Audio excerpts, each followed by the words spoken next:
ఈ బీటెక్ చదివిన తర్వాత స్టూడెంట్స్కి ఏం చేయాలో అర్థం కావట్లేదు కదా. మొన్న వరంగల్ దానికి చూస్తే అది ఎగ్జాంపుల్, జనం ఫుల్గా వచ్చారు, తొక్కిసలాట్లు జరిగినాయి. అసలు అది పక్కన పెడితే బయట రిక్రూట్మెంట్ ఫ్రెషర్స్కి స్టార్టప్ కంపెనీస్లో తప్ప ఎక్కడా కూడా తీసుకునే పరిస్థితి లేకపోవడం అదొక కారణం. అయితే ఈ ప్రతి ఒక్కళ్ళు కూడా సాఫ్ట్వేర్లోకి మొగ్గు చూపుతున్నారు. అది కాకుండా హార్డ్వేర్ ఇవి కూడా చూపిస్తూ ఉన్నారు. ఇది కాకుండా వచ్చేసరికి వేరే డొమైన్ తెలంగాణలో చెప్పలేదు. అయితే ఇటు ఏపీలో చూస్తే ఏంటంటే ఈరోజు కొత్తగా ఇప్పుడు జనరల్గా బీఈడీ అనేది ఎవరు చేస్తారు, బీఈడీ ఎందుకు చేస్తారు, అసలు బీఈడీ వచ్చేసరికి ఏంటంటే గవర్నమెంట్ టీచర్లు పోస్టుల కోసం ట్రై చేయడానికి, కానీ ఇది 2 years డిగ్రీ కదా బీఈడీ అనేది, లేకపోతే ప్రైవేట్ స్కూళ్ళల్లో చెప్పుకోవడానికి కానీ చేస్తూ ఉంటారు. అయితే జనరల్గా బీఈడీకి ఎవరు అర్హులు, డిగ్రీ వాళ్ళు. ఇక బీటెక్ వీళ్ళెవరూ కూడా అర్హులు కారు దీనికి. అయితే ఇక్కడ ఏం జరిగింది ఇప్పుడు మాట్లాడుకుందాం. ముందుగా అయితే ఇంతవరకు ఛానల్ సబ్స్క్రైబ్ చేసుకుని ఈ వీడియో లైక్ చేయండి, షేర్ చేయండి.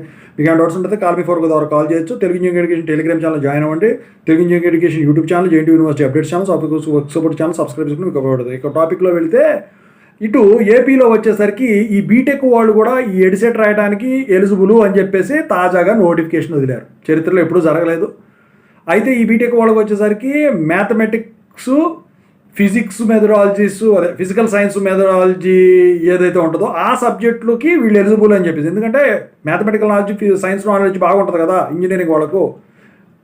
అంటే ఇంజనీరింగ్ పరంగా చూస్తే మీకు ఉందో లేదు తర్వాత సంగతి. సో దానికోసం ఇటు వీళ్ళు ఈ ఆప్షన్ ఇచ్చారు, ఎడిసెట్ అప్లై చేసుకోండి, బీఈడీ 2 years చేసుకోండి. గవర్నమెంట్ దానికి ఇక నాకు తెలిసి ముందు టెట్ డిఎస్సికి కూడా వీళ్ళని ఎలిజిబుల్ చేస్తారు, ఆ గ్రూప్ ఆ సబ్జెక్ట్స్ వరకు, మ్యాథ్స్ సైన్స్ వరకు. అయితే ఇది ఏపీలో, మరి ఇది తెలంగాణలో రాకపోవడం అనేది సో సాడ్ అనమాట. అది సో తెలంగాణలో కనుక వీళ్ళకి కూడా వచ్చినట్టయితే మీరు కూడా తెలంగాణలో వచ్చేసరికి ఇంతకుముందుతో పోల్చినట్టయితే ఇప్పుడు తెలంగాణలో టెట్ డిఎస్సి ద్వారా గవర్నమెంట్ టీచర్స్ ఎక్కువ మందిని పోస్టింగ్ ఇచ్చారు.